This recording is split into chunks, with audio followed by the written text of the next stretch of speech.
Hey folks, welcome to another Passion for Sound audio review. I've been told lots of times recently, particularly after my recent great dongle fondle video, that the Apple USB-C to 3.5mm adapter cable, essentially a dongle in itself, is all that you need for audiophile sound. So this review is in part inspired by that, but I also had two other dongles on hand that didn't really fit any particular battle type setup, so think of this as a review of three separate dongles. There is a little bit of cross comparison between the first two, but overall think of this as three separate dongle reviews in one video. I saw the ending before the movie was done. I got thick skin because I've been burned before.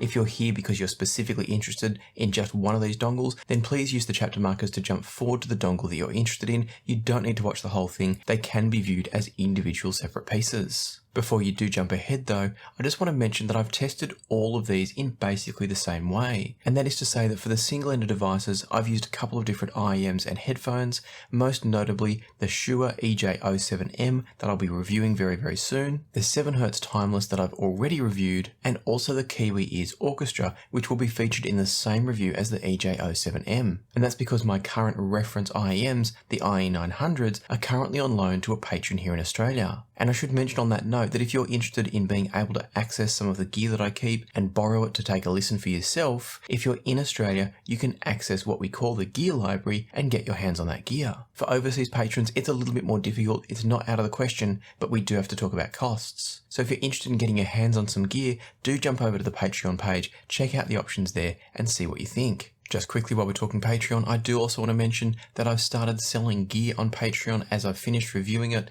A lot of the gear has literally been unpacked, reviewed, and put back in the box, so it's like brand new gear, and I've listed all of it in a database over on the Patreon page. Everybody has access to that, and so that's another reason to go and check out the Patreon page if you're interested. For now though, let's keep talking about the testing setup. I've already mentioned the IEMs I used, but in addition to that, I also tried some headphones, both the HE400 SE as a difficult to drive option, and also the HiFiMan Aria as a high quality option that's still a little bit difficult to drive as well. And so I've used a variety of those products across all of these and driving each dongle mostly from my phone, a little bit from computer, but almost entirely from my Android device, which is a Samsung Galaxy S21 Ultra. So with all that said, feel free to jump forward now to the section of the review that you're most interested in, or come along for the ride as we talk about the Apple USB-C dongle, the xDuoo Link version 2, and the Cayin RU6 R2R dongle. And as always, we're going to start with the cheapest, which is the teeny tiny Apple USB-C to 3.5mm dongle here. As I said at the beginning, I've been told multiple times that this is all you need for audiophile sound. And at just $9 US, I had to try it out for myself and see if it was true. It's relatively well made by the look and feel of it, but it doesn't feel expensive or premium, of course, but well enough made. And beyond that, there's really not much to say. You've got USB-C at one end, 3.5mm at the other, you plug it in and it works. One thing worth noting is that Apple don't publish anywhere what the chip is that's used inside here, and as far as I can tell, it's limited to a 48 kHz maximum sample rate. So if you are into high-res audio, 96 kHz, 192 kHz, DSD, this isn't going to be a device for you, but if you're happy to run normal 44.1 or 48 kHz audio, it will go up to 24-bit, I believe, but that's about the limit. There's also no information about power output, but when I ran it with the HE400 SE, I was able to push it all the way up to just over 90 decibels worth of output on maximum volume. So in other words, it should drive any normal portable headphone or IEM with no problems at all. As a reference point, if you're not familiar with decibels, normal safe listening levels should be in the range of say 75 to about 85 decibels maximum. So if you've got a device that can get you up to 90 or over 90 dB, you've got enough headroom available to make sure you're getting decent sound. And certainly driving things like the HE400 SE, they sounded completely fine, as I'll talk about in a moment. Just in case you wanted to run this with higher impedance headphones, I also tried it with the Sennheiser Drop HD6XX, and it was able to drive those to an impressive 93 dB as well. So the Apple dongle is surprisingly powerful for a tiny device, and it actually stacks up very well to much more expensive devices in that regard. So the question then, of course, is how does it sound? And I have to say, it's surprisingly good, not only at $9 US, but even at high prices too. It's an excellent little device. The soundstage from it isn't particularly large, but the separation of instruments and sounds is quite good. The layering and the depth in the soundstage is pretty limited, but that's also generally true for most dongles at really any level. If I had to get picky about it, there is a slight, very slight unnatural tonality to the higher frequencies from the Apple dongle, but it is such a minor thing, it's really not worth worrying about, and on some headphones and earphones it may actually be beneficial because it brings a little bit of extra kind of sense of clarity to the upper registers. Now I mentioned at the beginning of this review that I was going to do one little bit of cross comparison between dongles in this review, and that's partly because I've got here in front of me the xDuoo Link V2. So I thought it was probably not a bad comparison to make to compare the Link V2 with the Apple dongle, even though this is a $55 US device. I'll tell you more about the Link V2's specifications and performance and everything shortly, but just on pure sound quality, I wanted to compare the Apple dongle with the Link V2 to see just how good the Apple dongle was. Sometimes out of a comparison situation, things sound quite good, and then when you put them into a comparison, you actually hear where the differences lie. In other words, a budget item can sound fantastic, but it doesn't always mean it sounds as fantastic as a higher tier device. What I found was that moving over to the Link V2, the sound got a little bit smoother in a sense of it became more refined, but it didn't lose any sense of clarity or detail or texture. It just all got a little bit smoother. But we're talking a very small step. I think there's probably also just a little bit more space in the soundstage from the Link V2. It gives you a little bit more space between you and the singer, and also width and therefore image separation as well. But ultimately, I think it's more going to be about whether you want the features and the design quality of the Link V2, rather than it being a very significant upgrade in sound. I'm incredibly impressed with the Apple dongle. As I said before, I think there are going to be some people that prefer the characteristics of its sound. I do think it's slightly unnatural, but as I said, that's going to actually favour certain IEMs, certain headphones, and certain preferences. It just etches the sound a little bit more in the upper registers, so upper mids and treble, compared to something like the V2, the Link V2, which is just a little bit more mellow for me in all the right ways, because I think it's actually more refined and better controlled in its sound. But sometimes a sound presentation like the Apple dongle can actually produce a sense of kind of artificial clarity, artificial sharpness that can be beneficial. And so with that said, I'm going to wrap up the Apple dongle part of this review by saying that it is absolutely the real deal. If you want to keep your budget to an absolute minimum and still get excellent sound, just go buy one of these. You honestly would have to spend at least 3 times as much, I would say, before you start to get anything that could be perceived as a benefit, and even then it's probably just going to be different, not better. So if you've been on the fence about whether it's actually crappy and overhyped by people that haven't heard anything better, hopefully now I can clarify for you that no, it is the real deal. The people saying that it's as good as it is are absolutely right. It's excellent, it's crazy that that's all it costs, and go grab one if you're in the market. But if you do want something a bit more feature rich, maybe you want some extra controls, some extra decoding capabilities, then let's step now into talking about the xDuoo Link V2. Coming from the Apple dongle, the Link V2 is a significant step up. And what I mean by that is it's a significant step up in terms of its build quality, its overall design, and its functionality. We've already covered off the fact that in sound, it's maybe a 5% improvement, but it's definitely a nicer device to interact with, particularly if you want to use the controls on board. The Link, and I'm going to call it the Link from now on, but I am always talking about the V2, the version 2. The Link comes in grey, blue or red. I've obviously got the grey here as you can see, and it's got a nice aluminium finished body, at least I think it's aluminium, and then a fly lead and USB-C attachment to the phone. It's still a single-ended device, being 3.5mm at this end, and it retails for $55 US. Speaking of retailing, I should mention quickly, this was sent to me by Linsol, so thank you to Linsol for making this review possible. And I have to say the first thing that stood out to me interacting with this compared to the Apple device was that it just feels a little bit better. It's bigger, but it does make sense when it's housing these controls. So you've got volume up and down, and you've got a play pause button as well. Inside the link, you'll find a Cirrus Logic CS43131 chip. And if that means nothing to you, don't worry about it. I'm just sharing it for those that are interested. All you need to know is that this chip allows the link here to decode sample rates up into the 300 kHz range for PCM and also DSD 256. So if you are into high sample rate audio and DSD, the Link V2 can do that for you. xDuoo also provides some information about the power output from the link, and there's two things to mention. First of all, it's got a quoted maximum power output of 80 milliwatts into 32 ohms. I'll put that into context in a moment, but it also has apparently an auto detection feature which will boost the output voltage if you're running high impedance headphones. So I decided to put those specs and marketing to the test by running the same exact test as I did with the Apple dongle on the Link V2 using the HE400 SE and the HD6XX. The Link V2 was able to drive the HE400 SE just a little tiny bit louder than the Apple dongle could, but we're talking 1 or 2 dBs and at a point where it's beyond what is safe to listen at. So either way, they're both comparable there. What surprised me more though was that when I connected up the HD6XX, which in theory based on this voltage switching technology within the Link, in theory that should do a better job therefore of driving them, what I found was that the Link actually didn't drive them quite as loud as the Apple dongle could. The Link took them to 90 dB at max volume, which is absolutely plenty, but it was still a few dB behind what the Apple dongle could do. And so how I'm understanding the voltage switching technology within the Link V2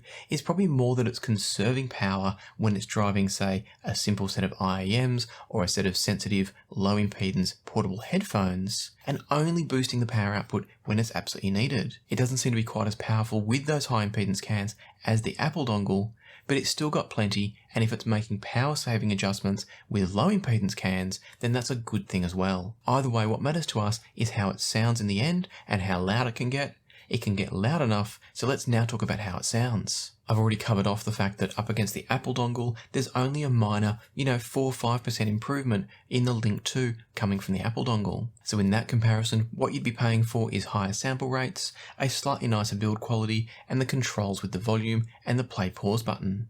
I should mention as well, those controls do directly interface with the device. So if you're running an app like USB Audio Player Pro on Android and you use the controls on the Link, it's going to control the volume within USB Audio Player Pro. So it's not one of these devices where it's separating out controls and you end up with 2 sets of volume. Instead, it keeps it all as one system, and that's great. Rather than comparing this only against the Apple dongle though, I thought I'd put it up against another similarly priced competitor. And I happen to still have on hand the Ikko Zerda ITM01 DAC. I reviewed that as part of the Great Dongle Fondle. And because the ITM01 has 3 different sound modes, I tested it and compared them using the hi-fi mode of the ITM01. It's got 3 modes available: hi-fi for music, movies and gaming, and so hi-fi was the best option for music and therefore how I compared the Link. Jumping back and forth between the two, I felt like the Link had a slightly fuller, richer sound. It's got a bit more bass presence to it in a good way. It's not enhanced in the bass, it's just got a sense of weight and presence to it. I found that the Link also brought the vocals closer a little bit, but also spread everything out a bit more. To really test these two though, I threw on one particular track and bounced back and forth between them on that particular track, and I was using Addition of Light Divided by Tori Amos. I was using the hi-fi and arias for this test, and coming from the Link, it brought the vocals quite close in, so it felt like Tori Amos's voice was pretty much in line with my forehead, and the soundstage was kept pretty much within my head, so from ear to ear and forward as far as the forehead. It was a good sound, it wasn't congested, but it was relatively small in overall space. There's a good sense of detail and clarity from the Link, and as I've already mentioned, the sounds are well separated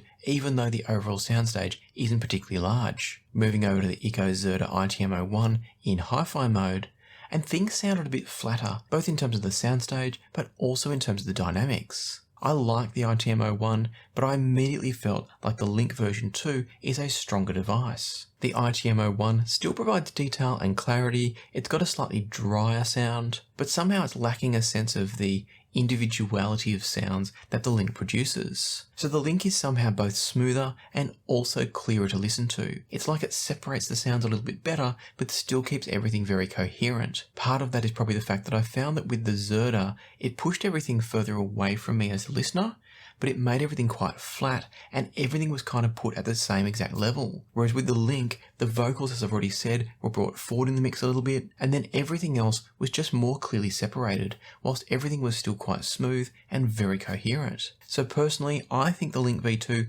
is a slightly better device. I really like the ITM01 still, but I think if I was spending money on either of these, it would be the Link V2. Interestingly, after doing the comparison of the Link and the ITM01, I did jump back over to the Apple dongle to see where it compared more favourably.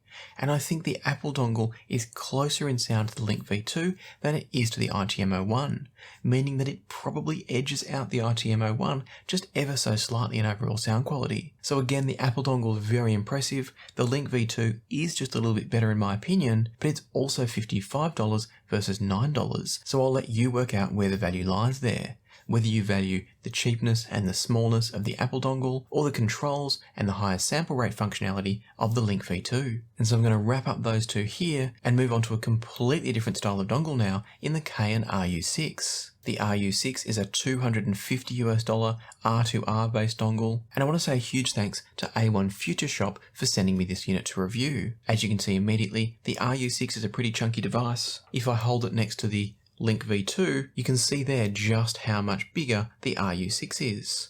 It's quite a beastie device, and that for me is not necessarily a good thing when it's dangling out the bottom of a phone. It's not too heavy, but it's very, very chunky. According to Cayin's website, the RU6 offers a true R2R design, but it still offers things like high sample rate for PCM and DSD256, so very similar in that regard to the xDuoo, and it also offers a high output power. This is both a single-ended or a balanced dongle, and it can output up to 213 milliwatts into 32 ohms using the balanced output, and it drops down to 138 milliwatts if you're using the single-ended output. Either way, they're big numbers, and therefore it's going to basically drive any headphone or earphone you can think of that you're likely to use in a portable type setup. Something else that the RU6 offers is oversampling and non-oversampling modes. And it was interesting that looking at Cayin's marketing materials for the RU6, they seem to infer that the oversampling mode is preferable.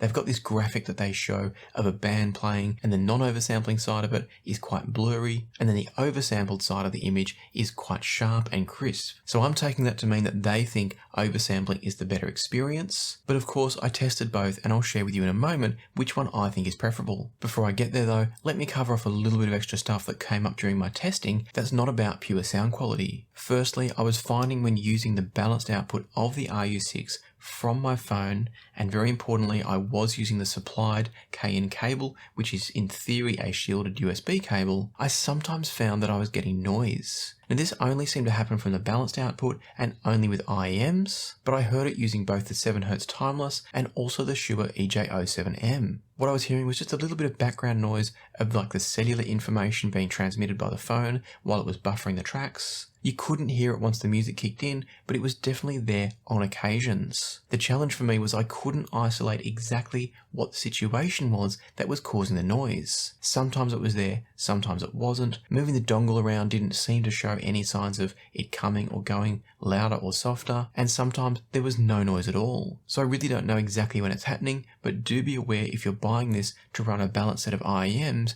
you may from time to time hear a bit of that noise. Ironically, it's actually the same issue that has plagued and may still at times continue to plague the EarMen Sparrow, and that also happens to be the device that I've compared this with.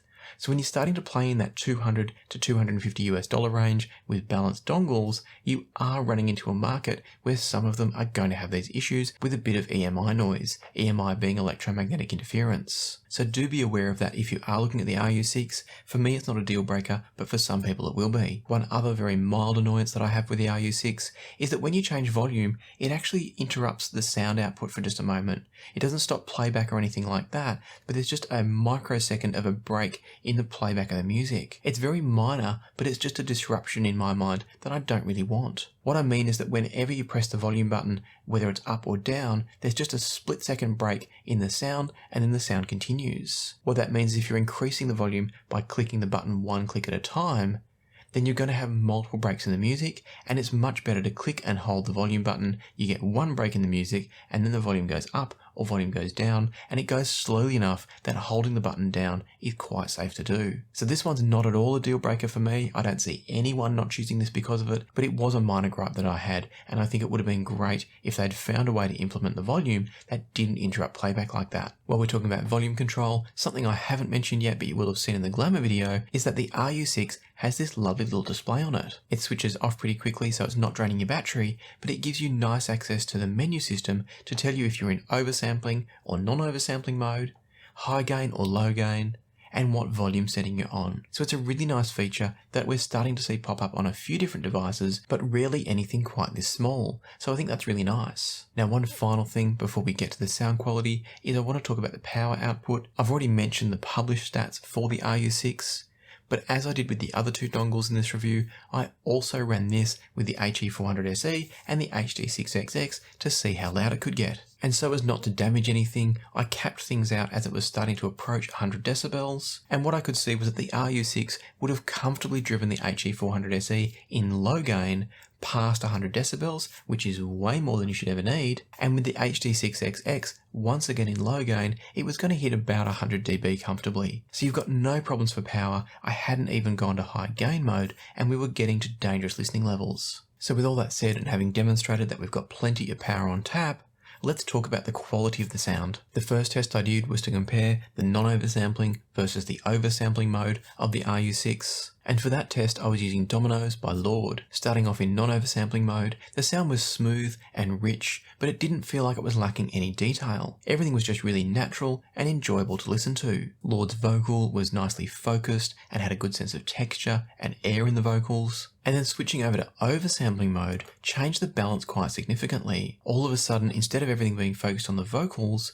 now sounds like the strumming of the guitar, the sliding of fingers on the fretboard, they were brought quite a lot more forward in the mix, probably fairly level I'd say with Lord's vocals. I also felt like the vocals got a touch airier, they got a little bit more texture to them, but it wasn't necessarily good or bad, it was just different. And the reason I say that is because on some headphones, on some earphones, the oversampling mode could actually get a bit too edgy in comparison to the non-oversampling mode. So if you had a pair of bright, high clarity type headphones, let's say a pair of HD800s, the RU6's non-oversampling mode would actually most likely be preferable. If, however, you're using something that's a bit smoother to start with, like say the recently reviewed Sende Apollos, then in that case, something like the oversampling mode would bring a bit of extra attack and energy to the sound. So I can see both having their place, neither is necessarily better or worse than the other. Something else I found as I switched between the two was that the sense of space in the soundstage is just a little bit better, I think, in non-oversampling mode, but it wasn't vastly different. It was just a minor improvement. I also felt like the bass quality was quite different between the two. In oversampling mode, the bass felt like it tightened up and became a little bit less weighty, whereas in the non-oversampling mode, the bass extended deeper and came across therefore a bit richer and fuller. Not enhanced, but actually I think there was more depth and therefore more presence. And it's quite interesting to me because in my interviews with Rob Watts that I did, Rob Watts being the designer of the DAX for Chord Electronics, Rob talked in those interviews about the fact that when transient timing is just right, it actually helps our brains to perceive bass better, and it can bring a better sense of depth perception in the bass. And that seems to be what I'm hearing from the RU6. It wasn't something I was thinking about going in, so it's not like there was expectation bias or anything here. It actually jumped out to me when I first heard it, and then I had to backtrack and think about why it might have been there. And that's the only explanation I can come up with. And what I think is happening is that the oversampling process might be resulting in a slight inaccuracy in the exact timing of transients, and therefore is actually reducing our ability to effectively perceive the bass depth. It's just a theory, I can't promise that that's the case, but what I definitely was hearing was that in oversampling mode, the bass is tighter and a little bit less present, and in non-oversampling mode, it definitely felt like it extended deeper and is a bit fuller. It never felt like it was loose or flabby or anything like that in non-oversampling mode, just deeper and with more presence. And so for me, I'm not going to try and say that oversampling or not oversampling is better or worse. I think both have their place. I think I would probably use it as two different sound styles depending on the headphones or the earphones I connected at the time. Think of it a bit like a built-in tone control, but it's not actually changing the tone so much as the general presentation characteristics. In other words, it's not specifically boosting bass or treble or anything like that. It's more about the clarity being turned up or turned back down a bit. Something else I tested on the RU6 while I was at it was the differences between the balanced and the single-ended outputs. And this was a really tricky test because there's a difference in power output, and so I had to quickly volume match when I changed it each time, and that makes it very difficult to get a really clear perception. What I do believe I heard though was that the single-ended output has less separation of the sound, and therefore the soundstage is narrower and not as well defined as it is in balanced mode. And this is normally the case on dongles which are designed for balanced use. They almost always perform significantly better with the balanced output. And so for me, I think the RU6 single-ended output is fine if you need it, but if you're buying this, you really should plan on running it balanced to get the absolute most for your money. Speaking of balanced and single-ended outputs, that brings me to my final comparison, which was to put the RU6 up against what I see as its nearest competitor in the EarMen Sparrow. The Sparrow retails for $200 up against $250 for the RU6. The Sparrow is smaller, it's MQA capable, but it doesn't then offer you things like the oversampling and non-oversampling modes, onboard sound control, and things like that. Now speaking of volume control, I should mention that the volume control in the RU6 is independent from your source volume control. I'm not a huge fan of that because it means you've got to set a volume on your phone and then a volume on the device, or a volume on your computer and a volume on the device. So it's not ideal for me, but it is quite a convenient volume control on the RU6 should you want to use it. But that's just as a side note. Let's talk about how the Cayin RU6 compares to the EarMen Sparrow. For this test, I was using the Shure EJ07M, which is a lovely IM. I've got that coming up very soon for review. And one of the tracks I was listening to for this test was Humankind by Coldplay. I tried the RU6 in oversampling and non-oversampling mode whilst comparing it to the Sparrow, and I felt like oversampling mode on the RU6 was the closest sound of the Sparrow. But the Sparrow kind of etched things and turned up the clarity even more than the RU6 did. It made the Sparrow sound a bit more open and spacious than the RU6, but it also made it just a little bit edgy with an IM like the EJ07M. And without giving away the review for the EJ07M, it's a lovely sounding IM. It's got quite a lot of good detail in the treble and upper mid-range, and I haven't previously found it to be overly bright, but I have to say I was preferring the tonality of the oversampled version of the RU6 rather than the slightly more etched version of the EarMen Sparrow. Things like the drums, the cymbals, the guitar strums, the general sense of attack of the guitar, all of that was a bit more forward in the mix from the Sparrow, and it kind of made it level with the vocals and washed everything into a bit of a wall of sound. Not a dreadful wall of sound, but there was less definition between where each individual sound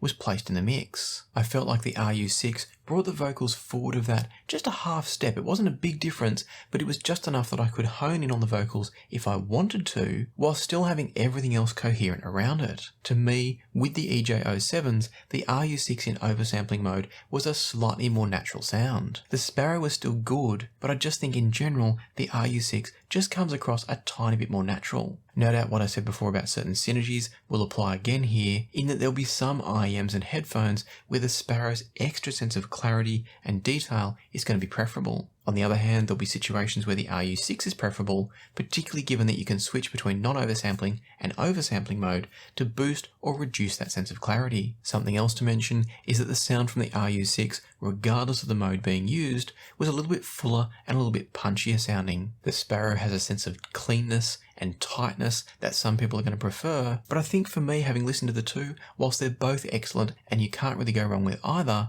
I do think the RU6 takes my preference overall, particularly because you've got that ability to switch character between non-oversampling and oversampling. And then on top of that, I think the oversampling mode strikes a really lovely balance in most cases between having a sense of energy and attack, whilst also still having a bit of smoothness and naturalness compared to a pure Delta Sigma design like the EarMen Sparrow. And I love the Sparrow. It's been my go-to favourite dongle for quite some time now. And so I'm going to wrap things up now by saying that I think all three dongles that I've reviewed in this video are absolute winners. You really can't go wrong with any of them, whether it's the super cheap Apple dongle that performs way better than it should, something like the xDuoo Link V2, which just brings a little bit of refinement, some extra features to it that the Apple dongle doesn't give you, or you can go all out and get a really flagship dongle sound from the RU6. I think each has its place, and I'm very comfortable recommending each and every one of these. I want to say thank you again to Linsol for sending me the xDuoo Link 2, and also to A1 Future Shop for sending me the Cayin RU6, and as always, I'll put links down below to say thank you to those retailers. The Linsol link is an affiliate link, and I deeply appreciate any and all purchases that people make through those affiliate links. The A1 Future Shop link